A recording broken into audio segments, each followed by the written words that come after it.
Hi guys, welcome to Malar kitchen.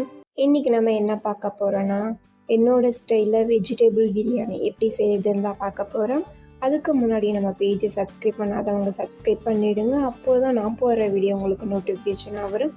வாங்க எப்படி செய்யுதுன்னு பார்க்கலாம்.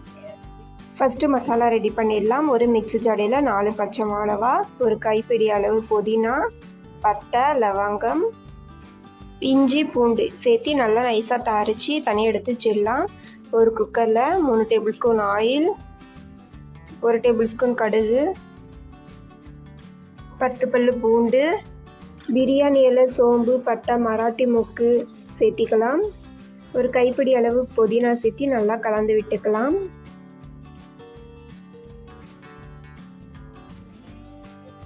நல்லா கலந்து விட்டுட்டு அரைச்சி வச்சிருக்கிற மசாலாவை சேர்த்திக்கலாம்.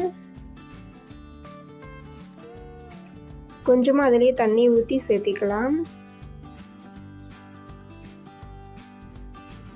நல்லா பச்சை வாசம் போகிற முடி நல்லா வதக்கணும்.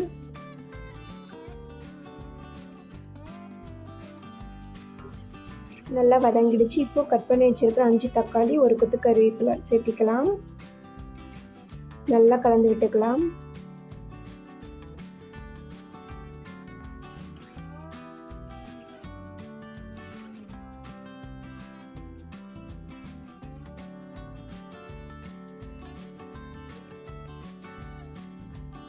லோ ஃப்ளேமில் ஒரு 2 நிமிஷம் அப்படியே கலந்து விட்டுட்டே இருங்க. ஒரு பெரிய வெங்காயம் கட் பண்ணி வச்சுருக்கோம், அதை சேர்த்து நல்லா கலந்து விட்டுக்கலாம்.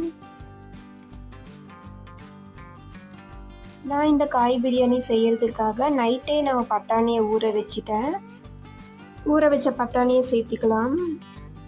இந்த காய் சாப்பாட்டில் எந்த அளவுக்கு காய் சேர்த்திக்கிறோமோ அதை விட கொஞ்சம் அதிகமாகவே பட்டாணி சேர்த்திருக்கேன். அப்போது தான் காய் சாப்பாடு சாப்பிட்றதுக்கு அவ்வளோ சூப்பராக இருக்கும். இப்போ கட் பண்ணி வச்சிருக்கிற கேரட், பீன்ஸ், உருளைக்கிழங்கு சேர்த்து நல்லா கலந்து விட்டுக்கலாம். பாருங்கள், பார்க்கவே அவ்வளோ கலர்ஃபுல்லாக இருக்குது. நீங்களும் கண்டிப்பாக இந்த மெத்தடில் செஞ்சு பாருங்கள், அவ்வளோ சூப்பராக இருக்கும். இப்போ நல்லா கலந்து விட்டுட்டு 1.5 டேபிள் ஸ்பூன் மிளகாத்தூள், தேவையான அளவு கல்லுப்பு சேர்த்து நல்லா கலந்து விட்டுக்கலாம்.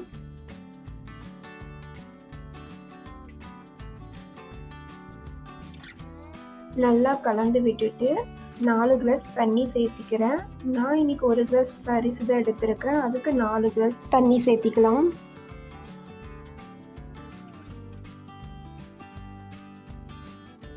இப்போ ஊற வச்ச அரிசியை சேர்த்திக்கலாம்.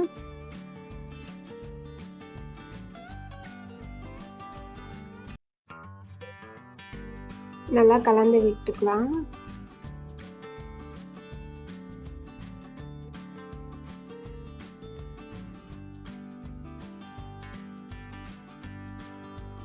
இப்போ கொஞ்சமாக நெய் சேர்த்திக்கலாம். இது ஆப்ஷனல் தாங்க, உங்களுக்கு விருப்பம் இருந்தால் சேர்த்திக்கோங்க, அப்படி இல்லைன்னா ஸ்கிப் பண்ணிவிடுங்க.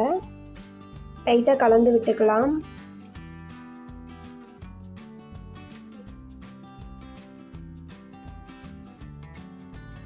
ஒரு கொதி வந்ததுமே மூடி போட்டு மூடிட்டு ஒரு 3 விசில் விட்டு எடுத்துக்கலாம். அவ்வளோதாங்க, சூப்பரான வெஜிடபிள் பிரியாணி ரெடி. பார்க்கவே அவ்வளோ கலர்ஃபுல்லாக இருக்குது, டேஸ்ட்டும் அவ்வளோ சூப்பராக இருக்கும். மறக்காமல் இந்த மெத்தடில் ஒரு டைமாவது செஞ்சு சாப்பிட்டு பாருங்கள். அவ்வளோ சூப்பரான வெஜிடபிள் பிரியாணி. பட்டாணி அதிகமாக போட்டு செஞ்சுருக்கிறதுனால குழந்தைங்களும் விரும்பி சாப்பிடுவாங்க. இன்றைக்கி நம்ம என்னோடய ஸ்டைலில் வெஜிடபிள் பிரியாணி எப்படி செய்யுதுன்னு தான் பார்த்துருக்கோம். நீங்களும் இந்த மெத்தடில் வெஜிடபிள் பிரியாணி செஞ்சு சாப்பிட்டு பார்த்துட்டு எப்படி இருந்ததுன்னு கமெண்ட் பண்ணுங்கள்.